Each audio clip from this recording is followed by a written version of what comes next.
que notre pays doit jouer ce rôle-là. Raison pour laquelle j'ai accepté de pouvoir vous recevoir. Comme vous le savez, je me suis imposé le silence. Et ce n'est pas parce que ce n'est pas que je ne veuille pas parler, mais puisqu'il m'a imposé ça. Et raison pour laquelle, voyant que la situation va à la dérive, je ne sais plus au moins m'empêcher de pouvoir intervenir pour essayer de freiner un peu l'élan de mes frères. Alors, nous avons deux problèmes pour lesquels nous sommes venus chercher des explications de votre part, selon la lecture que vous allez nous donner.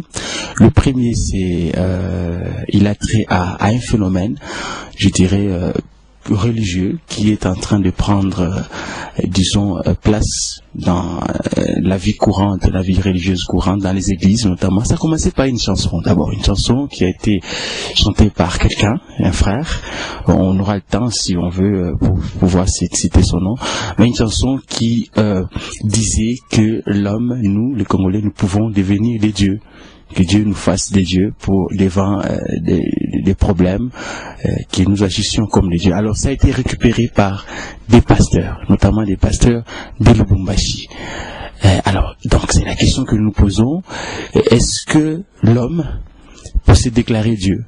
Pouvons-nous devenir des dieux?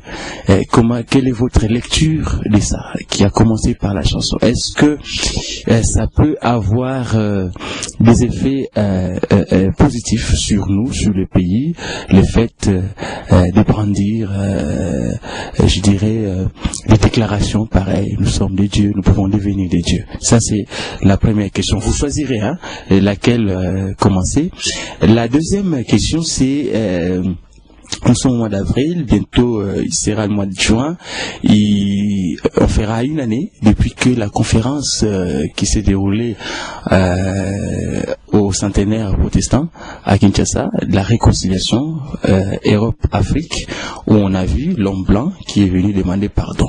On avait fait des émissions là-dessus, mais je rappelle que vous avez été, je dirais, les tout premiers à annoncer longtemps avant cet événement que l'homme blanc viendrait dans ces pays, demander pardon et tout ça. Alors, ce qui s'était passé ces jours-là, c'est que nous savons, on a vu des déclarations, notamment des hommes politiques, aussi des hommes religieux, des hommes des églises, déclarer que désormais les pays devaient être placés sous le contrôle des dieux, sous le contrôle de l'éternel Dieu depuis ces moments-là. Mais on a l'impression que, au lieu plutôt que les choses, les gens puissent toujours se référer à Dieu, on a l'impression que ça, c'est pas ce qui est fait, mais aussi, si